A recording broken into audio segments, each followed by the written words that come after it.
Shalom Aleichem, la paracha qu'on lira Be'ezrat Hashem ce Shabbat, elle s'appelle Parashat Noach. Et j'aurais voulu développer avec toi le cours Noach et les poissons. D'après le Sod, mais avant de commencer le cours, voilà, je suis en Israël, Baruch Hashem, depuis hier. Je suis venu ici être à côté de mes petits-enfants parce que tous les enfants ils sont dans le front, Baruch Hashem, à l'armée. Et en même temps, renforcer la communauté francophone, Be'ezrat Hashem, avec beaucoup de chizukim, des emuna et des simcha be'ezrat Hashem. Et on va commencer le cours. Entre la paracha de la semaine dernière, Bereshit, et la paracha de cette semaine, on est transporté des 1600 ans, depuis Adam Arishon jusqu'à Noach, jusqu'à la génération des déluges. Cette génération-là, la vie qu'ils avaient sur terre, c'est comme au paradis. Les gens y vivaient à peu près moyennement 1000 ans. Personne n'y savait c'est quoi une maladie. Les hôpitaux n'existaient pas, les médecins n'existaient pas. Les gens, ils étaient en bonne santé comme des taureaux, solides comme des taureaux. Le premier homme malade, on voit c'est chez Yaakov Avinu, dans Sefer Bereshit, chapitre 48, pasuk 1, c'est marqué Vayugad le Yosef ine avicha chole. La première personne qui s'est marquée maladie, c'est Yaakov, notre père. Mis à part toutes ces bonnes choses que cette génération ils avaient aussi une richesse colossale. C'est marqué dans Midrash Tanchuma que quand il labourait la terre, elle faisait sortir pour 40 ans de nourriture. 40 ans, tu imagines? En une seule fois, ils avaient pour 40 ans. Toute la malédiction qu'Hachem il a dit à l'homme avec la transpiration de ton front, tu gagneras ton pain, c'était qu'après le déluge. Les femmes, ils accouchaient et le même jour, ils tombaient enceintes. Le bébé, il marchait.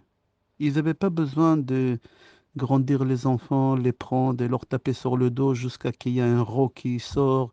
Les enfants, ils n'avaient pas mal au ventre, ils n'avaient pas de mal aux dents. Et un enfant, il sortait du ventre de sa mère et il commençait à marcher. Comme ça, c'est marqué dans les Midrash. Nos sages disent, il faut que tu saches que toute cette abondance qu'Hachem il leur a donnée, c'est ça ce qui a causé la destruction du monde. Comme ça, c'est rapporté dans Gemara Sanhedrin, page Koufret Amoud Aleph, page 108. Quand Hachem il donne trop à quelqu'un, cette personne, elle va donner un coup de pied à Hachem.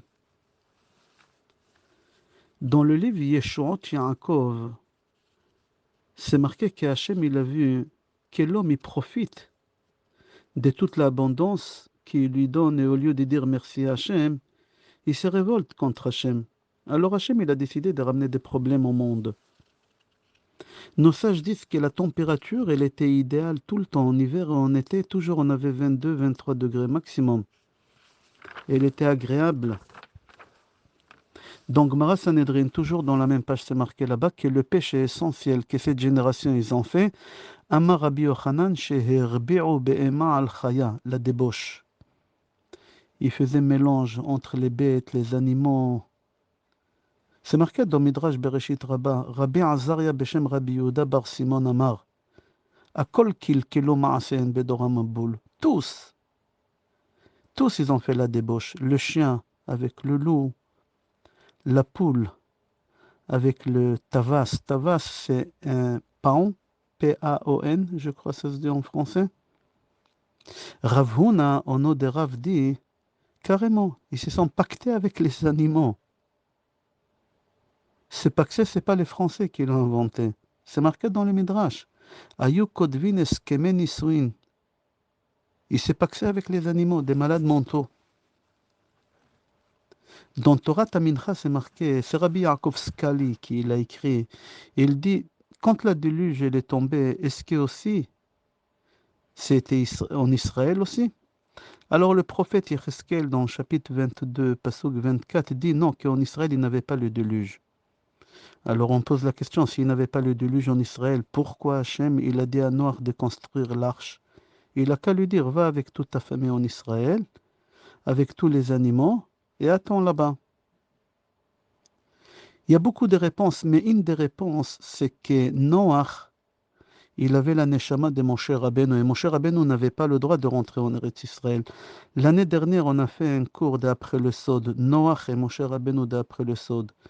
Comment Moshe Rabbeinu, c'est la réincarnation de Noach.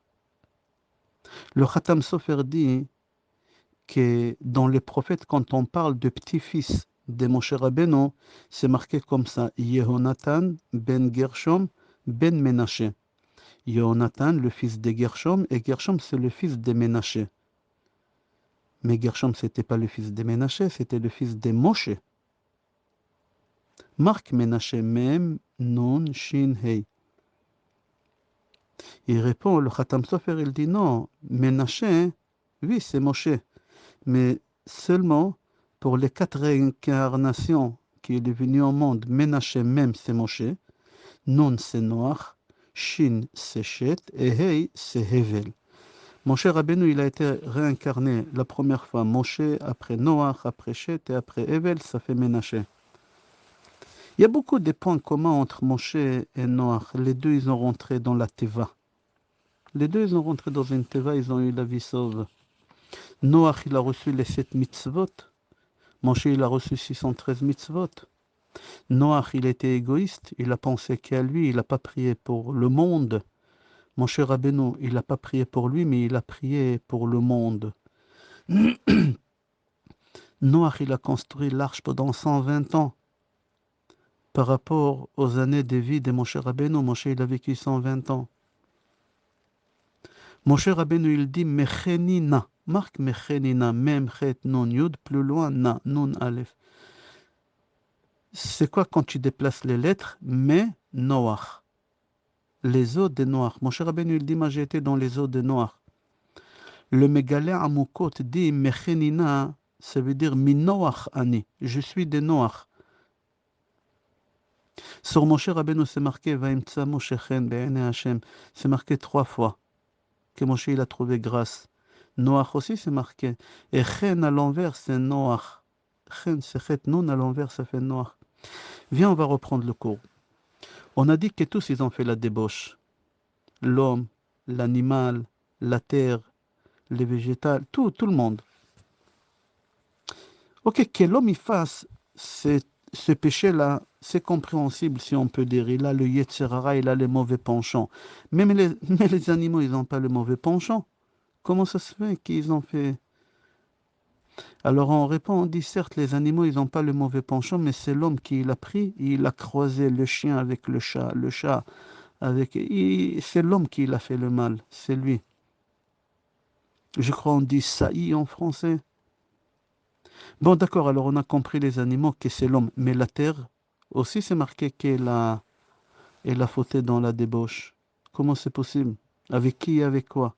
Alors Messilat Yesharim il répond, et aussi le Beth Lévi il dit que quand un homme il se comporte mal, alors il dégage des ondes et ça rentre dans le inerte.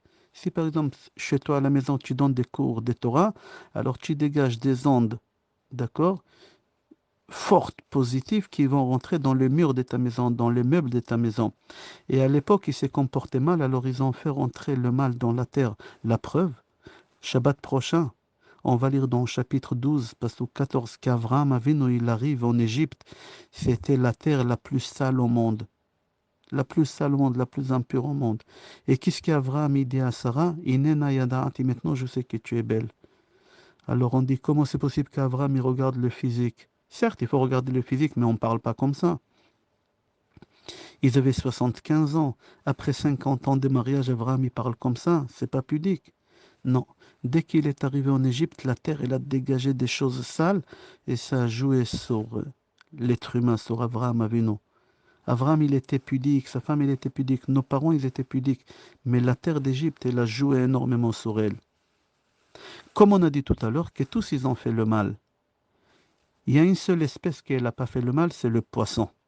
Le poisson, le Pardes Yosef dit, pour la simple raison qu'on ne peut pas croiser les poissons. On peut croiser entre tous les animaux, mais pas le poisson.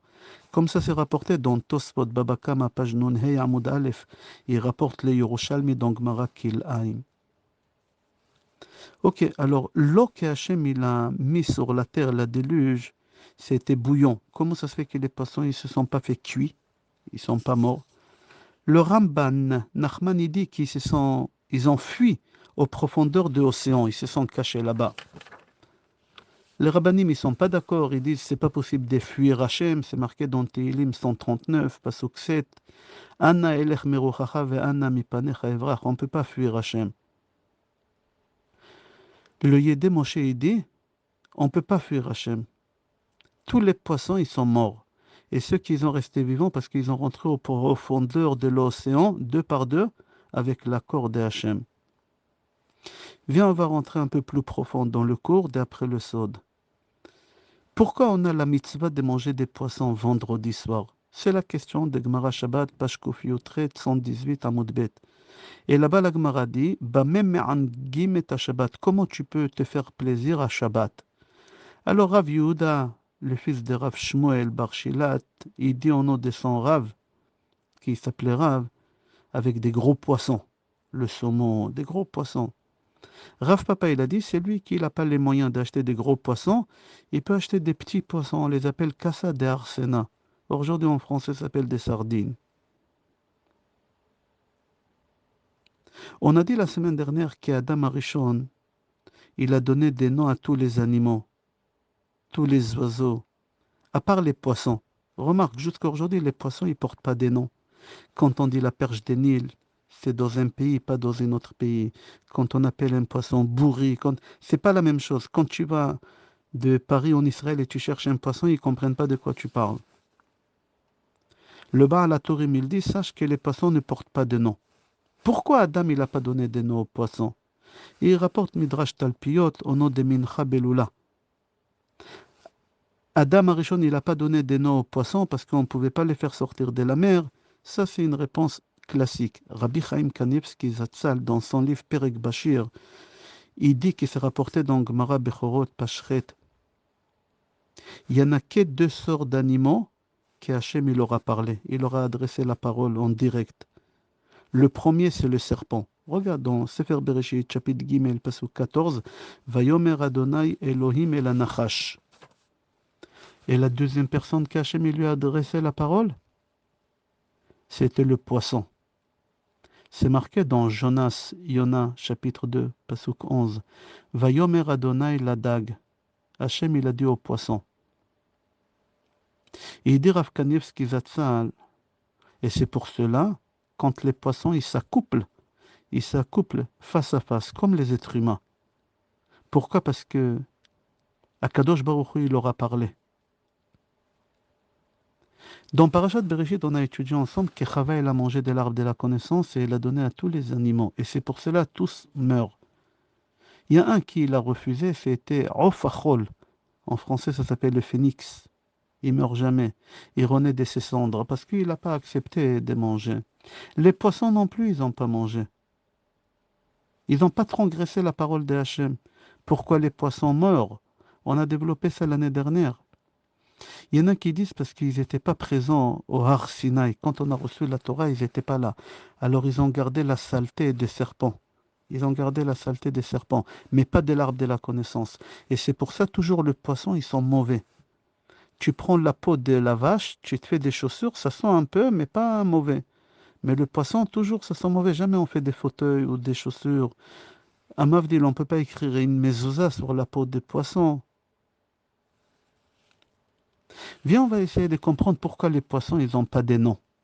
Parce qu'il faut que tu saches, chacun dans son prénom, il a la mission qu'il est venu faire ici pour réparer Adam Arishon. Tous. Moi, je m'appelle Raphaël, c'est la Refoua. Gabriel, c'est la Gvoura. Michael, c'est les bonnes nouvelles. Chacun, il a une mission ici à réparer la faute d'Adam Arishon. Et comme les poissons, ils n'ont pas fauté avec l'arbre de la connaissance, alors ils n'ont pas des missions à faire. Alors ils ne portent pas des noms. On va aller un peu plus loin. Dans toutes les communautés juives du monde entier, Ashkenaz, Sfarad, Marocains, Tunisiens, on a l'habitude de manger des poissons le vendredi soir. Le Maïmonide et Shulchan Aruch, ils ne parlent pas du tout de ces coutumes-là. Mais dans les chants des Shabbat, ah, Shomer, Shabbat, on dit la baba, sarvé, dagim, on dit on mange des poissons et de la viande. Ok, c'est que de coutume. Le Magen Avraham, dans Resh Membet, il dit il faut manger du poisson dans tous les repas de Shabbat. Dans Shulchan Aruch Arav, c'est marqué que manger des poissons Shabbat, c'est mideoraita, c'est une obligation de la Torah, comme ça lui dit. Le Pri Megadim, il n'est pas d'accord, il dit c'est que des coutumes. Il y a un Rav qui s'appelait Rabbi Halfon de Tunis. Il explique quelque chose qu'on le connaît depuis qu'on est petit, on va le développer. Kol haochel dag beyom dag, nitzol midag. Tout celui qui mange un poisson le jour du poisson, il sera sauvé du poisson. Il dit celui qui mange le poisson le jour des poissons. C'est quoi le jour des poissons? Parce que comment tu écris poisson? Dalet Gimel. En valeur numérique, c'est 7. C'est le 7e jour. Celui qui mange du poisson le jour du poisson. C'est quoi le jour que c'est le chiffre 7, Shabbat? Il soit sauvé du poisson. C'est quoi Dag? Dina shel Gehinom. Il n'ira pas en enfer. C'est un jeu de mots, comme ça dit Rabbi Khalfon. Je rajoute quelque chose. Chaque chose qu'on mange Shabbat, il porte la valeur numérique 7. Par exemple, la chala. Chala, chet la medhei, c'est 43, 4 plus 3, 7. Le vin, yain, c'est 70, enlève les 0, 7. Bassar, la viande, c'est 502. 5 plus 2, ça fait 7. La soupe, c'est le bouillon de couscous, la soupe. C'est 340, c'est 3 plus 4, 7. Je referme la parenthèse et on reprend. Le Bnei Issachar dit, remarque que pendant les 7 jours de la création, Hachem il a béni 3 bénédictions pendant les 3 jours qui se suivent. Jeudi, quand Hachem il a créé les poissons, il les a bénis. Regarde dans chapitre 1, passage 22. Hachem il leur a dit pro urvo.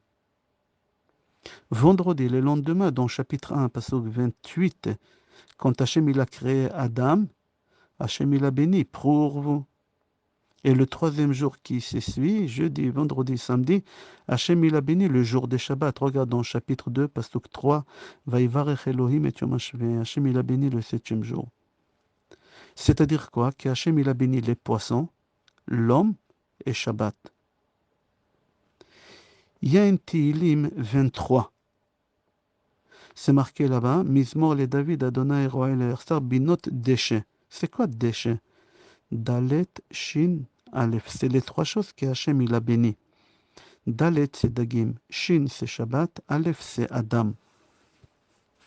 C'est pour cela, c'est bien de manger du poisson le jour de Shabbat, comme ça tu seras inclus les 3 bénédictions en même temps.